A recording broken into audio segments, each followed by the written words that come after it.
Somewhere in the multiverse, I am president of the United States. Somewhere in the multiverse, I am the richest man in the world.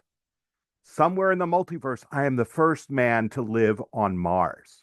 I could be anything at all in the multiverse. Good evening, Toastmasters and guests. Welcome to the multiverse. What is the multiverse, you ask? The multiverse is an idea found in science fiction, but is based on a theory in quantum physics, also known as the many worlds interpretation. In short, the multiverse says that instead of there being just one universe, which exists because we are here to observe it, every time there is a decision point, a new universe is created. Does the multiverse exist? Nobody knows. While scientists have proposed ways to test for the existence of the multiverse, these tests are way beyond today's technology. And just as the grandfather paradox says we can't go back in time, traveling through the multiverse would produce even more paradoxes. Let's take a trip into the multiverse. It's a fascinating place. Getting there is half the fun. I mentioned decision points as a key. What does it even mean? It could mean every time something happens on a quantum scale, that there's a new universe created. What, you might ask, is the quantum scale? That's tiny. I mean, small. I mean, really, really, really tiny. Smaller than a dust particle, smaller than a molecule, smaller than an atom, smaller than an electron inside every atom. But since quantum physics at that level gets really, really strange, I suggest we consider the macroscopic level, the tiniest dust particle you could actually see.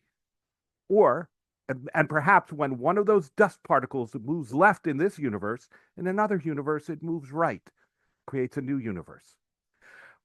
But it could also be at the level of human thought. When we make decisions, now this is a very human-centric mode, but it's fascinating to consider. Which brings us to Schrodinger's cat. Schrodinger's cat is a famous thought experiment in quantum physics. You place a cat inside a box with a radioactive substance, and it has a half-life of a certain amount of time, meaning there's a 50% chance that it will send out a particle, activate a Geiger counter or some other device, and that triggers something which kills the cat. Or it might not. And Schrodinger's cat says it's only once you open the box that you find out whether the cat lived or died. With the multiverse, there you end up with two universes. One where the cat lives and another where the cat dies. But we're good people. We don't go sticking cats in boxes to find out whether they're going to live or die. So I'll give you an example of the multiverse that might more closely affect our lives. Every decision point is a new universe. How about one of the simplest decisions of all? Pressing the snooze button. You stay up too late, and you don't sleep well. And instead of your usual routine that when the alarm clock goes off, that you hit the snooze button once, twice, 3 times, today you pressed it a 4th time. And because of that, as you rush out and realize you're running late, you get to the bus stop to find out you missed your bus. And 15 minutes later, you get on the next bus and you get to the train station and you find out you missed your train. And so you get on the next train and you finally get to the office 45 minutes later than planned, which is 30 minutes after the big monthly client meeting that you really had to be there. An hour later, you're walking out of the office because your boss just fired you. What a horrible day. Can't believe this happened. But life goes on. 6 months later, you have a new job, just a few floors up from your old job. And everything is going great. You're making more money. Everybody's happy. And now, for the first time in 6 months, you hit the snooze button a 4th time. And as you wake up and realize what happened, with fear and trepidation, you imagine, oh no, look what happened the last time I hit the snooze button 4 times. And you rush out and you miss the bus again. And you keep going and you miss the train again. And finally, 45 minutes later, as you're walking to work, you look up in the sky and you see that a plane has just crashed into the World Trade Center, destroying your old office and your new office. It's one of the worst days in U.S. history, and thousands have died, but you survived because you pressed that snooze button. While your clone in the multiverse, who had it great, he's now dead. Thousands of times a day, we have these decision points, and each one could mean something different. Should I press that snooze button? Should I walk or drive to work?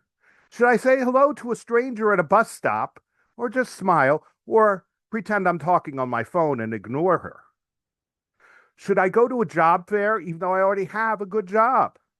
Thousands of decisions. Each one may seem insignificant at the time, but maybe it is, or maybe it isn't.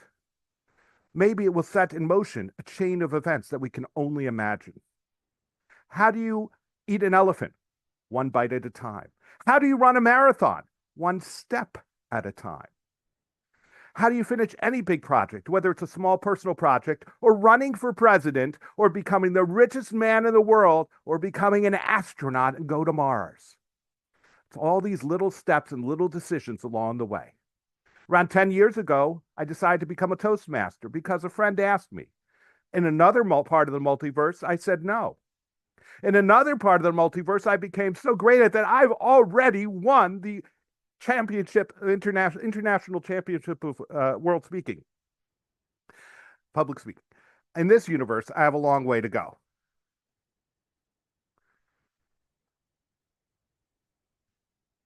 So the possibilities are endless. Maybe one tiny decision years ago made the difference between whether you met the love of your life or didn't because you ignored her at that bus stop. Maybe it made the difference between working for a few years for a .com company that went bankrupt instead of getting hired by Microsoft because you met a young Bill Gates at that job fair. We try to make the best choices with the information we have, but we never know where things will truly lead in the multiverse. Back to you, Contest Master.